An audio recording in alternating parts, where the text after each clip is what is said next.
A few years ago, I lived in a quiet town where nothing much really ever happened.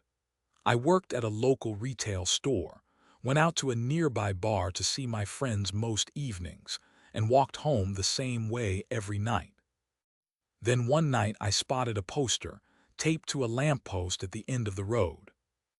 The photo of a small, fluffy white dog on it caught my attention, and I stopped to take a closer look.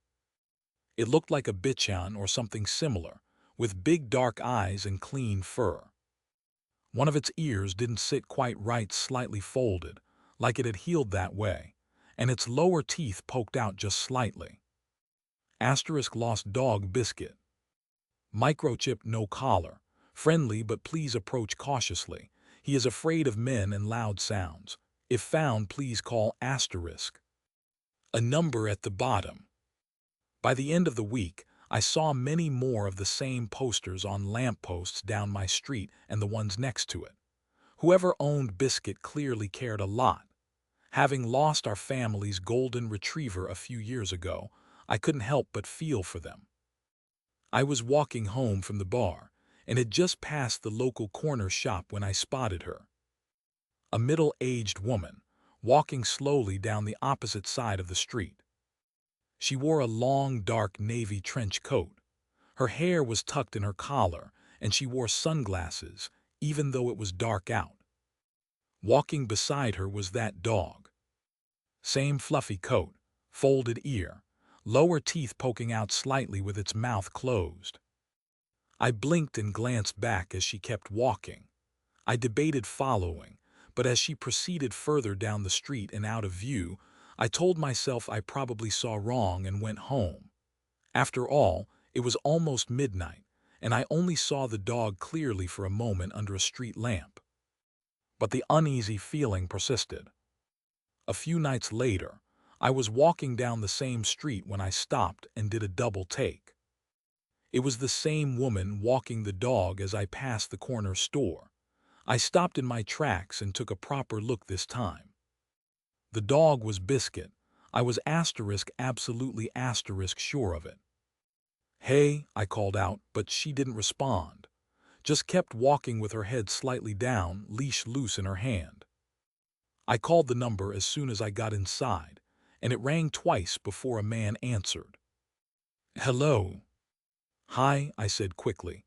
"I think I might have just seen your dog." There was a pause. "Oh my God, are you serious?" The relief in his voice was immediate. "Yeah, I think I saw a woman was walking him about half an hour ago. Looked exactly like the one in the photo." Another pause. "Someone else called and told me that a few days ago too," he said, his voice quieter now. "Was it near a corner shop?" Something about the way he said it made my stomach drop. "Yeah," I said, "just past it." Okay. And did anyone else see her there?" "No, it was just me. I called out to her, but she kept on walking like she didn't hear me."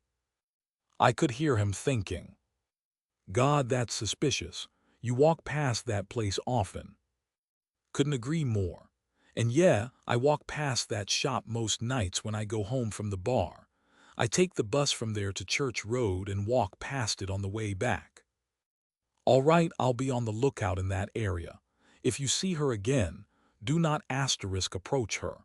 Just drop me a text ASAP telling me where you saw her and where you think she's headed if you don't mind. I'd appreciate that." "Of course. Thanks for calling. The police are crap with this sort of thing." "Yeah, I believe that," I sighed. He exhaled shakily. "Name's Matt, by the way, and you are?" "Sarah," I replied. "Well, thanks, Sarah. This is a huge help. Can't thank you enough. I can't promise a huge cash reward, but if I can just help me get him back, I'll do anything I can to repay you." No, honestly, Matt, it's fine. Glad to help." When I hung up, I remember feeling good, like I'd done something kind. I saw her again a few nights later. I'd just gotten off the bus outside the library coming home from the bar, the streetlights casting that dull orange glow over everything. I crossed the road, hands tucked into my coat, already thinking about getting home. Then I froze. Across the street, moving slowly past the row of parked cars, was the woman in the trench coat, walking Biscuit again. For a second I just stood there, watching. Then I fumbled my phone out of my pocket and typed quickly. Just saw her again, outside the library, heading east towards Waverly. I hit send. I hesitated, then started walking as I kept my eyes on her. Slowly at first, keeping a good distance. She didn't look back, just kept walking at that same steady pace, holding the leash. I typed again as I followed. She's just turned onto Maple, still heading down. No reply from Matt yet. I followed discreetly for a minute or two. I kept well back, my footsteps quiet against the pavement, my eyes fixed on her, trying not to lose sight of Biscuit. She turned down a road, then again down another a few moments later, a narrow road I no longer recognized. And then she slipped into an alleyway. It was long and dark, running between two rows of buildings, barely lit except for a flickering light at the far end. She didn't hesitate, just walked straight into it. I approached its entrance. She's gone into an alley off Maple. I'm right behind her. I pressed send and stepped in cautiously. My footsteps echoed faintly as I moved forward, and my eyes adjusted to the dim light. I could still see her, further ahead now, her silhouette stretched long against the wall. She kept walking, but she was speeding up now. I took a few quicker steps, my heart starting to pound, but it wasn't long before she disappeared into the darkness. Damn it, I muttered to myself. I stood there for a few seconds, breathing unevenly, listening, then looked down at my phone. Still no reply from Matt. I swallowed, suddenly very aware of how alone I was, deep in the alleyway. Hoping Matt would see the texts in time to do something about it, I put the phone back in my pocket and turned to leave.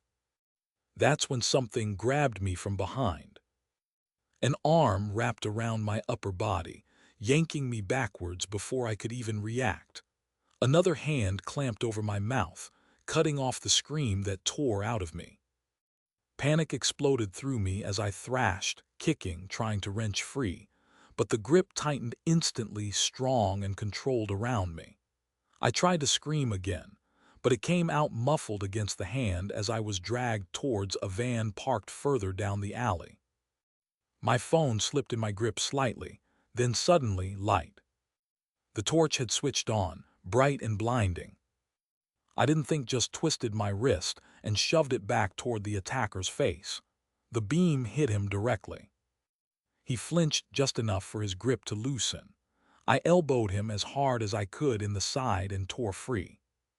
My feet pounded against the concrete as I sprinted down the alley, my breath coming in sharp, panicked bursts and sobs.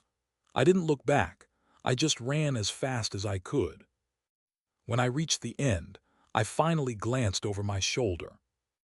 Nothing. The alley behind me was empty, like it had never happened. I didn't stop running until I got home. Slamming the door behind me, I locked it with shaking hands, my chest heaving as I pressed my back against it. Then I sank to the floor, tears streaming down my face as I called the police. I gave them the details they asked for, and when I hung up, I checked my phone, scrolling up my notifications. Absolutely nothing from Matt. My blood ran cold when I saw the article a week later. Asterisk, lost dog posters linked to attempted abductions. Police in Oregon are issuing a public warning following a call from a woman connected to fake, lost dog posters. Investigators believe the posters, featuring a small white dog and a contact number, were used to identify and target individuals in specific neighborhoods. A similar incident was previously reported by a young woman in Colorado, prompting concerns that the method was used across multiple states. Police are advising residents: do not call numbers listed on unofficial posters. Do not follow associated individuals and report suspicious activity directly to authorities. I stared at the screen as everything began to fall into place. Only people living in my area would have seen those posters in the first place. A predictable radius. Then the woman, she was asterisk placed, walking the same route at the same time every night. Only people out that late would notice, and she was dressed suspiciously. Conspicuously enough to be asterisk noticed. Out of those people, only some were out late predictably enough to see her more than once to be sure. Predictably enough that no one would report them missing for hours. And out of those, only some would care enough to call. People who liked dogs and felt bad. People who were easy. And then, it was just a case of picking out the voices belonging to young women, his target of choice. Did anyone else see her there? At the time, it sounded normal, but it wasn't a question. It was a filter. Were you walking alone late at night? Not only had I answered, I told him everything, where I usually walked and where I'd seen her. I thought I was just being helpful. While he was mapping the route I took home, so he could place her along it, where I'd be sure to find her. Just drop me a text ASAP telling me where you saw her. Live updates, real-time tracking. And where you think she's head *D. Of course. Of course I followed her. Not too far, just enough to step exactly where he needed me in the middle of that dark alley. I had wondered that night how there were hands on me out of nowhere, like he'd been standing there the whole time, waiting. It was because he knew exactly where I was and exactly where I'd be. There could have been no victim more perfect, and his system had been designed to select it. Thousands of people had walked by those posters, possibly hundreds caring enough to stop and notice. Maybe a dozen of those called. Then they were crossed off one by one until there was only one left. I slowly lowered my phone, my fingers trembling. While I was looking for his lost dog, he had already found me.